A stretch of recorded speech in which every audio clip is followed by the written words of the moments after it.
Hi, Virgo rising, and welcome to your astrology and tarot horoscopes for this full moon in Aquarius. The moon is full on August 19th. Um, Welcome. If you're new to this channel, I am Lisa Merrifield with Trails Edge Astrology, and my goal here is to help busy people make good, informed decisions by providing grounded and practical advice for working with the cosmic energy. These are general readings, of course, but if you like what you see, if you'd like a more full reading, I do offer personal readings, and there's a link to my website in the show notes. If you like this format, I do have a membership service, which I will open again in November, and I will send you one of these personalized to your chart every month if you're a member. Um, Before I get started, don't forget to like, subscribe, comment, and share. It helps me, helps the channel grow. It helps me know you're out there, know what you like and enjoy in the content I'm providing. And I'm a reasonably new, small content creator, so any help that you're willing to give me in building my channel is immensely appreciated. All right, let's talk about the astrology of this full moon. It's a doozy. Goodness gracious, there's a lot going on. So we're only going to talk about a couple key pieces of it. There's just a lot, and you may be feeling a lot. All right, so just know that every August we have a full moon in Aquarius. So when the sun is in Leo, at some point the moon is in Aquarius, and that is a full moon. And during that cycle, we always look at some kind of creativity and individuation and how we are in community. So there's something about that balance that we always think about. And for you as a Virgo rising, this is really on an axis of health and of service and of, you know, um, how you operate in the material world versus how you operate in the metaphysical spiritual world. It's that there's a balance there.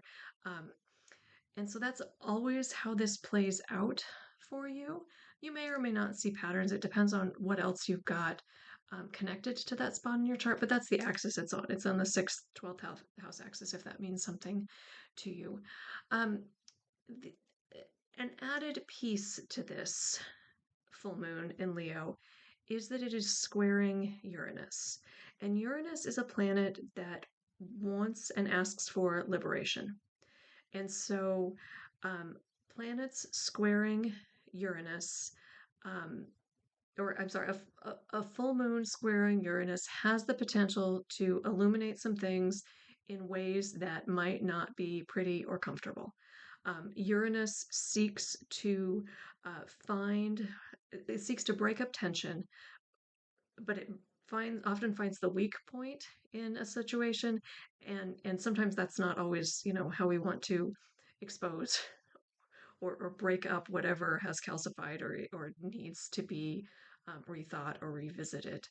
Uh, the Uranian energy is in a spot that it's been for quite a while, and we had the Jupiter Uranus conjunction back in April, and then the Mars Uranus conjunction um, in July, and then we've had squares between Venus and Mercury to Uranus just this month.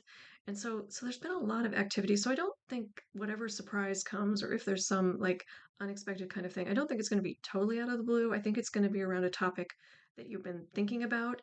And it's happening, that Uranian energy for you, Virgo rising, is happening in the place of um, your higher mind, your abstract thought, your philosophy, your religion, those kinds of things. They're not necessarily tangible, but there's been some pressure to like step out and learn something new or express yourself in a new way. Sometimes it's talked about as foreign travel or yeah, or going back to school. Those kinds of things can be the physical manifestation, but it may just be like stepping into a new sense of yourself or a new empowerment in some way. So that's all been happening. And again, depending on what else you've got going on there indicates how strongly or weakly this is showing up for you. But I imagine Uranus has been in this place for about the last 7 years. So I imagine there's been some rethinking of who you are that has been happening in your life. And I would guess that this full moon will illuminate that process in some kind of way that might be unexpected, that might feel chaotic, and that might push you forward in ways that are a little bit uncomfortable. So watch for that. Think about how you want to react to it. As always, we have control over um, over how we show up, how we respond to a situation. And Uranus doesn't always like to sit still and process things. Um, as a Virgo rising, that's one of your gifts. So I would say lean into that and make sure you think before you act if something comes up that you're not expecting. This could be something that you've been seeing for a long time. This could be like an elephant in the room, and you're like, okay, finally we can talk about this thing, this place where I need to change the way I'm going forward or the way I'm looking at things. So that could be part of it too. But there is this surprise element. There is this kind of chaotic, do it new, do it different kind of element. And again, you may have seen it before, and you may get a light shined on something. It'll be around the same theme, but a light may get shined on something that you haven't quite seen or haven't wanted to see. So that's one piece of this full moon that I think we need to think about and hold. Um, a second piece that I think is larger and definitely has a more long lasting implication that is likely to be illuminated during this full moon is what's called a T square. So a T square is two oppositions and a square. So um, Venus and Saturn are opposite each other during this full moon. So they're on opposite sides of the chart. Venus is in Virgo, um, Saturn is in Pisces, and so they're kind of looking at each other in a way that can create some tension between what you want, desire, and what you're being told you should do. Um, and Venus and Virgo in that opposition are squaring Mars and Jupiter, who have just met in Gemini. And I'm not going to tease out all of the pieces of this, but the one that I want to focus on that I really think is the most salient and the one to be really watching out for um, through this cycle, through this lunar cycle, and actually beyond, is the Jupiter Saturn square piece of this T square. And the reason that I'm bringing up that piece is because it goes back to a larger 20-year and 200-year cycle. So Jupiter and Saturn meet every 20 years. And Jupiter and Saturn are the planets that create the structures in which we live and grow and thrive. So my metaphor is that Jupiter and Saturn conjunctions every 20 years are like a balloon. So Saturn is the latex, the or the mylar or whatever kind of balloon you want. Saturn is the latex. And so it is the structure. It is flexible to an extent, but it's what you're going to build in. And if you don't have that structure, that foundation, like you can't have a balloon. Like you can blow all the air you want and it just dissipates. You have to have that structure, that Saturnian structure. So then Jupiter is the air or the helium or whatever you're putting in your balloon. It so Jupiter is what expands that space. But again, it can only go to the level um, of that Saturnian structure. So that's what these 20-year cycles look like for us. Um, so so it's an interesting so they're always important. Those 20-year cycles are always important to look at. Um, the last one was, I can't remember, I said this, was December of 2020 when Jupiter and Saturn came together at 0 degrees of Aquarius. And this was significant because for 200 years prior to that, Jupiter and Saturn had been meeting in air, with one exception in the 80s, but they had been meeting in air signs. I said that wrong. For 200 years prior, they had been meeting in earth signs. So Taurus, Capricorn, Virgo, um, Taurus, Capricorn, and Virgo. So they've been meeting in those signs and building things like the Industrial Revolution, like how we think about material possessions and money and, the houses we live in, the cars we drive, all of that kind of thing was built around, these structural pieces in earth signs. Not good or bad, just like that's what we were working on. And starting in December of 2020, we moved into an air cycle. So for the next 200 years, Jupiter and Saturn cycles will be in air. And air is very much about thoughts, ideas, communication. So that's what we're really working on structure. So obviously we're entering the information age. We've got this AI energy coming, chat GTP, all of those things. We're thinking about things differently. The whole deep fake kind of thing. Like how do we, and that has something to do with Neptune, but nonetheless, like how do we build structures around our information? So that's what we're going to be working on for the next 200 years. Of course, none of us are going to live that long. So we're, dial it back down to the 20-year cycle. But for the next 20 years, we are working on being an architect of our ideal society or our ideal circumstances and situations. And Pluto right now is at that spot, that 0 degree of Aquarius spot, that tender, sensitive spot, um, helping us to transform and figure out how to be authentically who we are.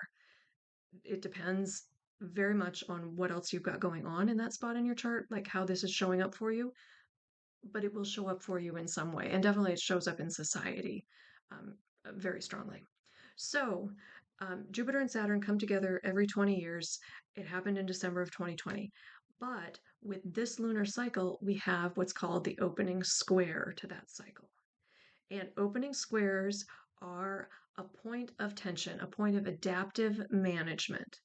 And so when we have an opening square, we are invited to think about what we've built to this point. So for the last 4.5 years or 3.5 years since 2020, um, what have you built and brought in? What has culminated? What are you starting? What does this new chapter look like? Because now you're being asked to think about, how do I change that? What do I make this look like that that changes the structure, improves, gets me to where I want to go? And for you as a Virgo rising, Jupiter is sitting in your house of career. So this speaks to expansion of career and expansion. It could be that you're retiring. It could be that you're changing careers. It could, but something related to your public life and how you show up in the world. So there's something about that is at odds or you're being asked to rethink um, with respect to your committed relationships. So could be a romantic partner, could be a business partner, could be a best friend. So there's something about the public life and those relationships that you are in a transition period. Um, you're in a transition period about that, how that works, and how what you need to adaptively manage in order to move yourself forward on whatever this um, 0 degree Aquarian goal is for you. Does that make sense? I hope it does. Um, so this full moon, I think, is really an invitation to step into that energy in a super interesting way. So that's what we're going to pull cards on today. The full moon with Uranus, very potent, and is going to have a part in this. But I'm going to pull cards specifically on that Jupiter-Saturn square. So you can think about what it is you are altering and changing, what it is you're managing and adaptively, what that creative tension is, to move forward into what's coming down the pipeline. So that's what we're gonna um, pull cards on today. And I don't think I said this out loud. Um, this is the first of 3 touch points for this Jupiter Saturn square. So you're just starting this story. You've got a year to kind of work on whatever this adaptive piece is, whatever this course correction that you're working on is. So don't feel like this isn't pressure necessarily. It's not like a one and done. This is a year-long process where we're gonna slowly, kind of iteratively move towards whatever it is we need to do, wherever it is we need to go, in order to pull it all together. All right, I'm going to pause. Actually, before I pause, we are reading from the Mind's Eye Tarot by Olivia Rose because it's a beautiful deck and I like it. So I'm going to pause for a second and I'll shuffle and dial and deal my cards, and then I'll come right back and let you know what the tarot has to say about this journey you're on. All right. Um, Interesting cards. All right, so we're gonna look at 5 cards and yeah, see what the universe has to tell you. All right. So what have you manifested since the Great Conjunction, which is that Saturn or Jupiter Saturn conjunction at 0 degrees of Aquarius back in December of 2020? And what you have manifested is the Nine of Pentacles. And the Nine of Pentacles is abundance. You have you have brought in something tangible and beautiful and good. Um, the rub of the Nine of Pentacles is that sometimes it's like you've built this thing, you've brought it in, but it's not quite what you'd hoped it would be. It's not really scratching the itch you'd hoped it would scratch. There might be a little boredom, a little apathy, a little like, yeah, you know, this is what I'm supposed to like, but maybe not. Maybe this isn't what I actually want. So I don't know that that's the piece of it for you. I mean, ultimately, this is saying you've brought in some abundance, but some material kind of success or some groundedness, some beauty and nurturing. You know, like um, your apple tree is overflowing with apples, that kind of thing. So yeah, something you've brought in some material success in and when I say material, like it can be the a job, or it can be a house, or it can be a car. It can also be that you've nurtured yourself in a different way, or you've brought in some kind of like caring for yourself. It doesn't have to be like a physical thing necessarily. It can be like maybe your self-care routine. Maybe you have just really figured out your self-care routine, and it totally can be a job or money or a car or a house. It can totally be any of those things. And you have brought it in, and you might be feeling a little like, is this all it's cracked up to be? Is this really going to give me what I want it to be? All right. What do you need to see during this crisis point? And you got the Ten of Pentacles. So this is a very earthy reading. Um, and the Ten of Pentacles is about your legacy. It's about that material success. So in the Nine of Pentacles, you're seeing your abundance, and the Ten of Pentacles is kind of the end of this material journey. You brought in all the pieces. The story is complete. So maybe you're leaving a job, or maybe you're selling a house, or maybe you're moving um, into a next kind of chapter. Maybe these are the ways you have taken care of yourself, or the structures you have set up to take care of yourself, and and the thing you need to see during this crisis point is like you've done a good job, like that you've built this stuff, you've taken care of yourself, you've put these pieces together, and you have a legacy, you have some there is some celebration in all that. So you need to see some piece of that success. There has been success here, and the universe is asking you to see that. And I know, as a Virgo rising, you can be really hard on yourself, and so maybe the universe is saying, like, see that you have succeeded, that even though you may not have gotten where you thought you should go, or maybe you can see all the flaws in where you are, there is success here and there is abundance. You might be a little bored, it might not be scratching the itch, but you need to see that there is success. There you have achieved much of what you set out to do. All right. What do you need to release? And you need to release Six of Pentacles energy. And the Six of Pentacles energy is all about reciprocity. It's all about, um, giving and taking. It can also be people pleasing. It can also be um, I mean, I'm not a Virgo rising, but I fall into this category. Like sometimes I will just do things for people because it's easier for me than explaining to them what they need to do, or it's easier for me than just like waiting for them to do it. I just get it done. And so, but there's something about that giving, this is interesting. Looking at your chart, um, Pluto in Aquarius is in your 6th house, which is about daily service and that your daily habits, like, and it can be that people pleasing, that like I'm gonna put everybody else first before I do the thing for me. And so what you need to release is some of that, some of what you give to other people. And like, don't be selfish, don't stop giving to other people, but maybe there's some boundaries to put up. Maybe there's some borders that you can instill that will let you, remember your abundance and, step into what you've got without giving it all away, without, like, don't forget to put yourself somewhere in the equation. That's it. That's, I think, what that's telling us here. Release that, release the desire to put everybody else first, or to do all the things for other people first, and not, you never get to yourself. All right, what opportunities are emerging? And emerging is the Seven of Wands. And so this is so interesting because this is a card where you're giving, giving, giving.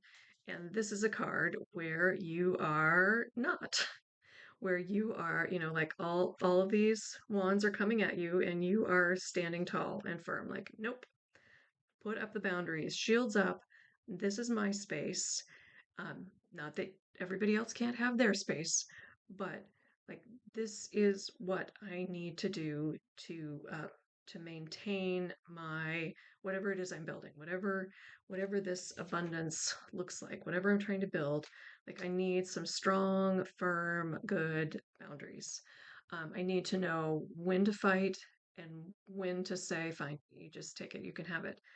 But overall, like, um, standing up for yourself and making sure that you're not giving away everything, or giving to everybody first and not having enough for yourself. Like, this is a card about, self-preservation, about protecting yourself.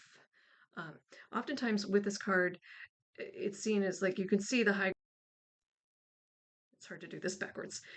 You can see what's in the,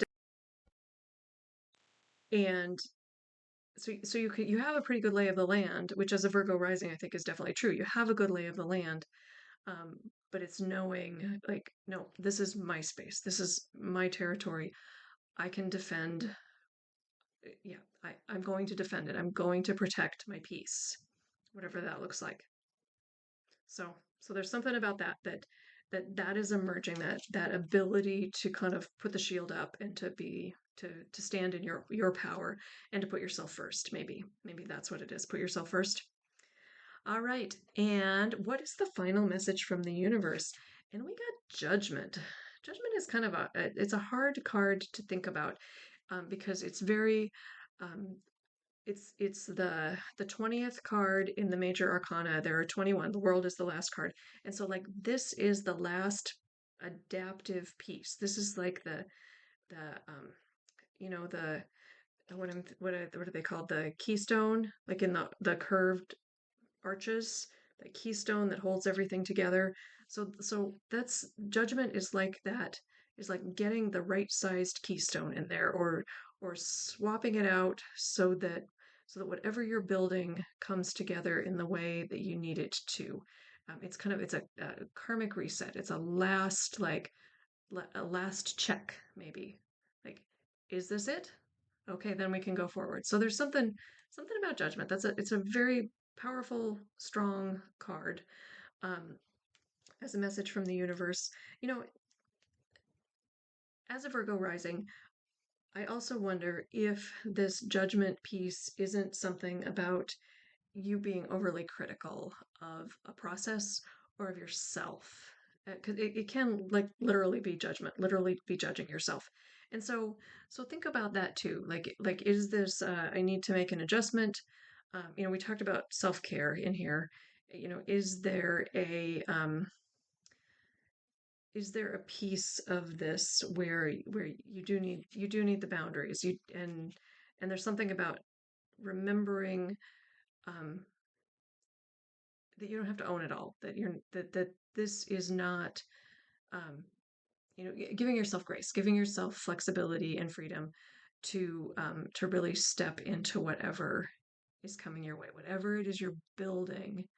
in this next chapter. So, so judgment could go a couple different ways.